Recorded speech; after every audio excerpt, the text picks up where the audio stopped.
Hi guys. So finally जियो BlackRock ने अपना पहला एक्टिव फंड मार्केट में इंट्रोड्यूस कर दिया है, जो कि एक फ्लेक्सी कैप कैटेगरी से बिलोंग करता है। और फंड का नाम है जियो ब्लैकरॉक फ्लेक्सी कैप फंड। अब इस फंड के बारे में जानना इसीलिए भी इंटरेस्टिंग हो जाता है बिकॉज ये जियो और ब्लैकरॉक के मर्जर का पहला ऐसा फंड है जिसमें ब्लैकरॉक के world famous AI tool Aladdin का एक्टिव इन्वॉल्वमेंट रहेगा। यानी अलादीन की कैपेबिलिटीज का यूज किया जाएगा इस फंड को मैनेज करने के लिए।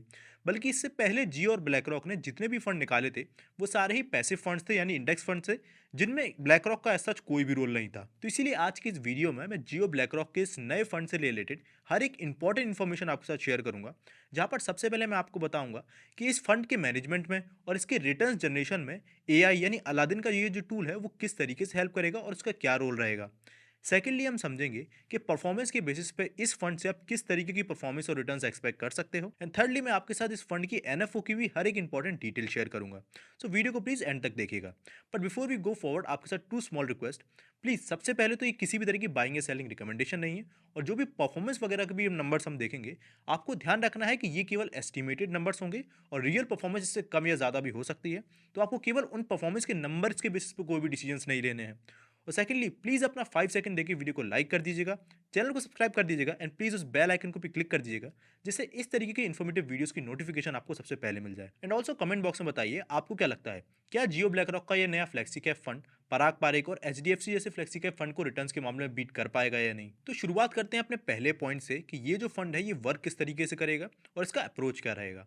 तो वर्क की अगर हम बात करें तो जैसा हमने देखा कि ये एक फ्लेक्सी कैप कैटेगरी का फंड है, यानी ये स्मॉल कैप, मिड कैप और लार्ज कैप तीनों ही कैटेगरी में इन्वेस्टमेंट करेगा। और इसका फंड मैनेजर डिसाइड करेगा कि उसको एलोकेशन क्या रखना है। केवल उसमें उस पर एक ही रिस्ट्रिक्शन है कि उसको एटलीस्ट 65% अपना जो एलोकेशन है वो इक्विटी में रखना पड़ेगा, रेस्ट वो कैश या डेट वगैरह में रख सकता है।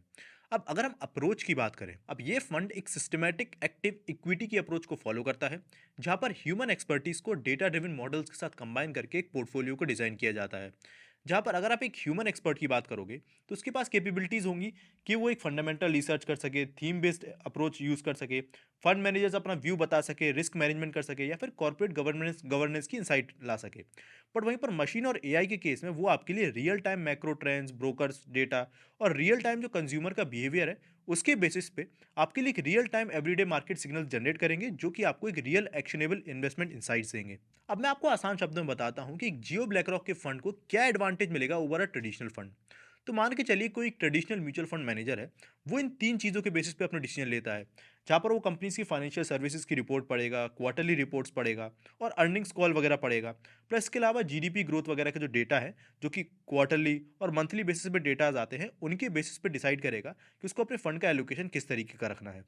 पर इसके केस में जियो ब्लैक रॉक में जब उस फंड मैनेजर के पास इस डेटा के साथ साथ एआई यानी अलादीन के टूल की मदद से real time satellite data, blogs, job posting, social media का real time content, e commerce data यानी किस तरीके की शॉपिंग वगैरह लोग कर रहे हैं और इंटरनेट की सर्चेस वगैरह का डेटा अवेलेबल होगा, तो इसके बेसिस पे वो एक रियल टाइम पिक्चर बता पाएगा इकोनॉमी की।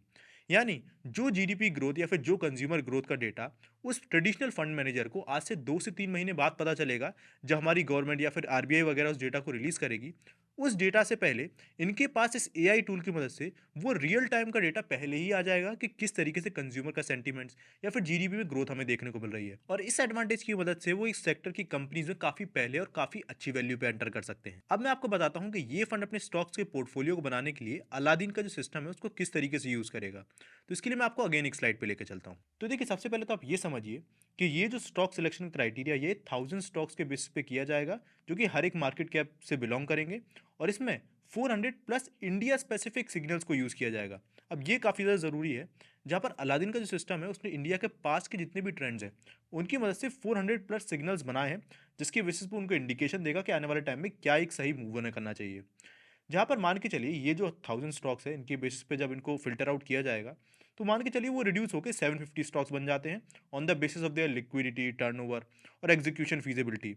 उसके बाद उन 750 स्टॉक्स में से भी निफ्टी 500 टीआरआई इंडेक्स को, यानी निफ्टी 500 इंडेक्स को एज अ बेंचमार्क मान के उसको उनके सेक्टर और मार्केट कैप के रिप्रेजेंटेशन के अकॉर्डिंग फर्दर फिल्टर किया जाएगा, उनका रिस्क देखा जाएगा। अब यहाँ पर ये निफ्टी 500 को एज अ रिप्रेजेंटेटिव इंडेक्स इसलिए यूज कर रहे हैं बिकॉज इस फ्लेक्सी कैप कैटेगरी के फंड का जो बेंचमार्क इंडेक्स होगा वो निफ्टी 500 रहेगा। अब इसके बाद जब स्टॉक सिलेक्ट हो जाएंगे तो उनको एक प्रॉपर स्कोर दिया जाएगा ऑन द बेसिस ऑफ कितना वो रिस्क को रखते हैं और कैसे उनमें रिटर्न्स है।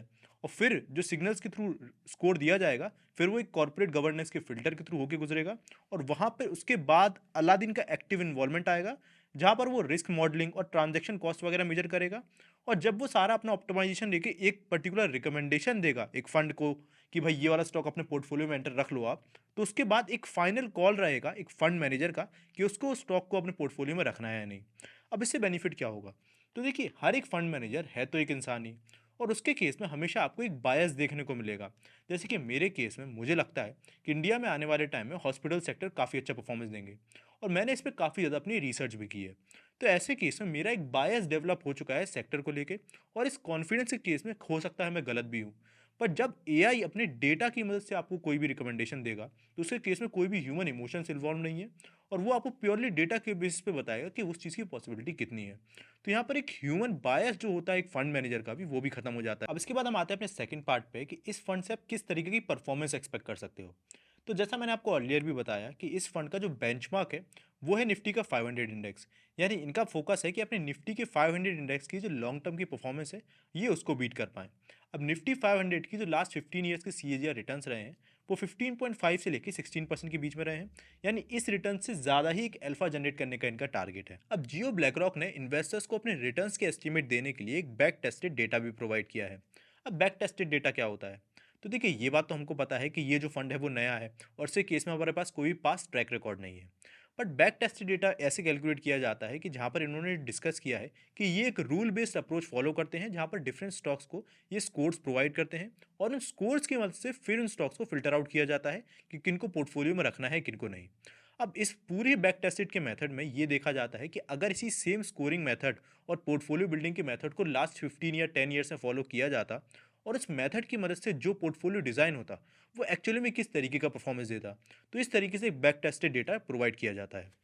तो इसके केस में उन्होंने जो बैक टेस्टेड डेटा प्रोवाइड किया है उसमें उन्होंने बताया कि अगर आप 1000 रुपीज़ इन्वेस्ट करते जनवरी 15 में, यानी आज से 10 साल पहले, निफ्टी 500 या फिर बीएसई 500 में, तो 1000 रुपीज़ की वैल्यू आज क्लोज टू 3800 रुपीज़ होती। बट वही पैसा अगर आप इस फंड में इन्वेस्ट करते, अगर वो उस टाइम लॉन्च हो जाता, तो वो आपका जो अमाउंट है वो ऑलमोस्ट 5000 के नियर या फिर 6000 के नियर हो जाता। यानी आपको निफ्टी 500 के कंपैरिजन में काफ़ी ज़्यादा रिटर्न्स यहाँ पर देखने को मिल रहे हैं। पर यहाँ पर मैं आपको बता दूँ कि ये बैक टेस्टेड डेटा है, यानी आप इसको एक्यूरेटली नहीं मान सकते कि ऐसा ही होता, और सिचुएशन अलग भी हो सकती थी।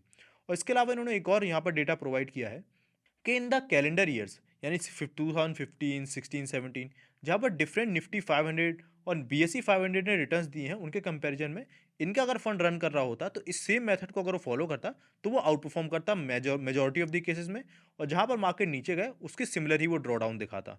और एक और यहाँ पर आपको टेबल देखने को मिल रही होगी कि 3 ईयर्स के रोलिंग रिटर्न्स भी अगर आप इनके कैलकुलेट करो तो एवरेज केस में जहाँ पर निफ्टी 500 और बीएसई 500 ने 14 से 15% के रिटर्न्स दिए हैं, वहाँ पर इसके रिटर्न्स क्लोज टू 20% के निकल के आते। मैक्सिमम केसेस में ये 40% के रिटर्न्स देता इन द लास्ट 3 ईयर्स अगर हम रोलिंग रिटर्न्स की बात करें। वहीं पर 500 इंडेक्सेस में आपको 33% के रिटर्न्स देखने को मिलते, और मिनिमम केस में जहाँ पर ड्रॉडाउन आपको निफ्टी 500 के केस में -5% का देखने को मिलता, वहीं पर इनका मिनिमम ड्रॉडाउन माइनस आपको 2% का देखने को मिलता। अब यहाँ पर इन रिटर्न्स को देख के एक क्वेश्चन ये भी आ जाता है कि ये जो फंड है ये किस कैटेगरी में बिलोंग करता है, यानी क्या ये एक वैल्यू बेस्ड फंड है या फिर ये एक अग्रेसिव कैटेगरी का फंड है। बिकॉज अगर आप पराग पारिक को देखोगे तो वो एक वैल्यू बेस्ड फंड है जहाँ पर वो ऐसे ही स्टॉक्स को अपने पोर्टफोलियो में रखते हैं जिनमें ज़्यादा अच्छा वैल्यू बाइंग अपॉर्चुनिटी उन्हें नजर आ रही हो। बट इस फंड के केस में अगर आप बात करो तो ना ये वैल्यू कैटेगरी से बिलोंग करता है ना ही अग्रेसिव, ये एक डेटा ड्रिवन फंड है जहाँ पर ये केवल डेटा के बेस पे डिसाइड करते हैं कि वो स्टॉक्स को रखें जिससे मार्केट में अपने जो बेंचमार्क इंडेक्स है उसको आउट परफॉर्म कर पाएं। और अगर आप बात करोगे कितने स्टॉक्स ये इन जनरल अपने पोर्टफोलियो में रखेंगे, तो इनके सीईओ का कहना है कि ये इन जनरल 125 से 150 स्टॉक्स अपनी बास्केट में रखेंगे, और इनका जो टर्नओवर रेशियो भी होगा स्टॉक्स का वो काफ़ी ज़्यादा होगा। अब इसके केस में फाइनली अगर हम थर्ड पॉइंट की बात करें कि इस फंड के एनएफओ की सारी डिटेल्स मैं आपके साथ डिस्कस करूं, तो सबसे पहले इसमें बेस्ट बात यह है कि इस फंड में, यानी इस म्यूचुअल फंड में, आप केवल 500 रुपीज़ की एसआईपी से अपनी इन्वेस्टमेंट को स्टार्ट कर सकते हो, और एक्सपेंस रेशियो इसका इंडस्ट्री में वन ऑफ द लोएस्ट है, जहाँ पर इनका एक्सपेंस रेशियो है 0.5% का। अब इसके अलावा अगर आप अदर डिटेल्स देखो तो ये जो फंड है इसका एनएफओ सितंबर 23 से लेके अक्टूबर 7 तक ओपन रहेगा, यानी इसके बीच में आप इसके एनएफओ में इन्वेस्ट कर सकते हो। इसके अलावा एग्जिट लोड की अगर आप बात करोगे तो एग्जिट लोड इसमें कोई भी नहीं है, और जैसा मैं आपको बता चुका हूँ कि मिनिमम इन्वेस्टमेंट है आपकी एसआईपी की 500 rupees. So this was all from our video. अगर आपको वीडियो पसंद आए तो वीडियो को लाइक करना मत भूलिएगा, और ऑल्सो कमेंट बॉक्स में बताइए कि आप चाहते हो कि मैं इस फंड का direct peer to peer comparison करूँ with the funds like HDFC flexi cap fund और Parag Parikh fund. Investments in the securities market are subject to market risk. Read all the related documents carefully before investing.